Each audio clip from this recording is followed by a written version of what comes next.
தமிழில் சிறந்த மொழிபெயர்ப்பு நூலுக்கான சாகித்ய அகாடமி விருது பெற்ற 10 மொழிபெயர்ப்பாளர்கள். தமிழ்நாடு வீட்டு வசதி வாரியம் வீடு ஒதுக்கீட்டிற்கான ஆணைகளை இன்று வழங்குகிறார் முதலமைச்சர் மு.க.ஸ்டாலின்.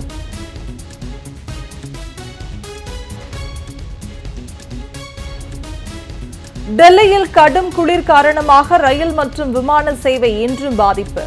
கடும் குளிரிலும் குடியரசு தின விழா அணிவகுப்பு ஒத்திகை.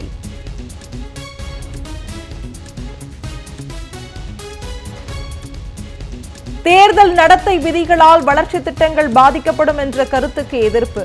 ஒன்றிய அரசின் கருத்துக்கு தேர்தல் ஆணையம் மறுப்பு.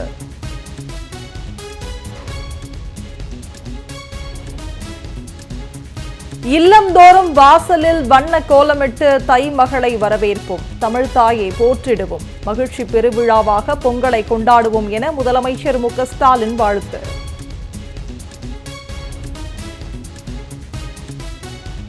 சென்னையில் பல இடங்களில் அதிகரித்த காற்று மாசு. அதிகபட்சமாக மணலியில் காற்றின் தரக்குறியீடு 277 என மிக மோசமாக பதிவு.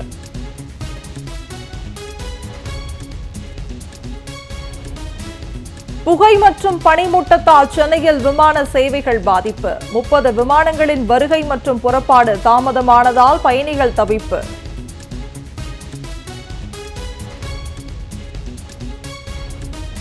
போகி பண்டிகையை கொண்டாடிய பொதுமக்கள். சிறுவர்கள் மேளங்களை முழங்க பழைய பொருட்கள் தீயிட்டு எரிப்பு.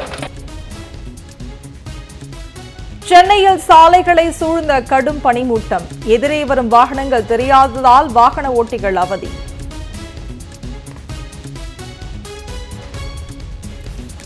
ரஷ்ய கச்சா எண்ணெய் நிறுவனங்கள் கப்பல்கள் மீது புதிய தடை. அமெரிக்கா விதித்த புதிய தடைகளால் கச்சா எண்ணெய் விலை உயர வாய்ப்பு.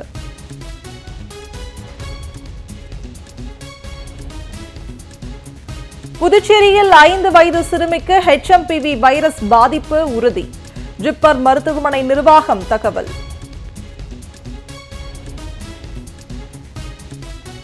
குடியரசு தினத்தன்று ஒன்றிய அரசை கண்டித்து நாடு முழுவதும் டிராக்டர் பேரணி. விவசாய சங்கங்களின் கூட்டமைப்பு அழைப்பு.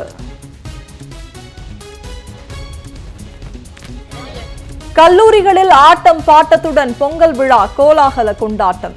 தப்பாட்டம், மயிலாட்டம், ஒயிலாட்டம் ஆடி மாணவ மாணவியர் மகிழ்ச்சி. உதகை அருகே கோத்தரின பழங்குடியின மக்களின் குலதெய்வ திருவிழா. பாரம்பரிய இசை இசைத்தும் நடனமாடி மகிழ்ச்சி. பொங்கல் பண்டிகையொட்டி மதுரை அவனியாபுரத்தில் நாளை ஜல்லிக்கட்டு. பார்வையாளர் மாடம், வாடிவாசல் மற்றும் காளைகளுக்கு மருத்துவ பரிசோதனை செய்யும் இடங்கள் உள்ளிட்டவை அமைக்கும் பணி தீவிரம்.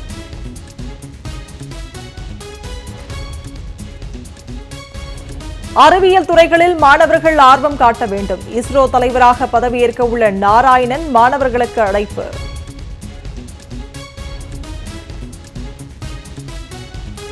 துபாய் கார் பந்தயத்தில் 3வது இடம் பிடித்த நடிகர் அஜித்குமாரின் அணி அசத்தல்.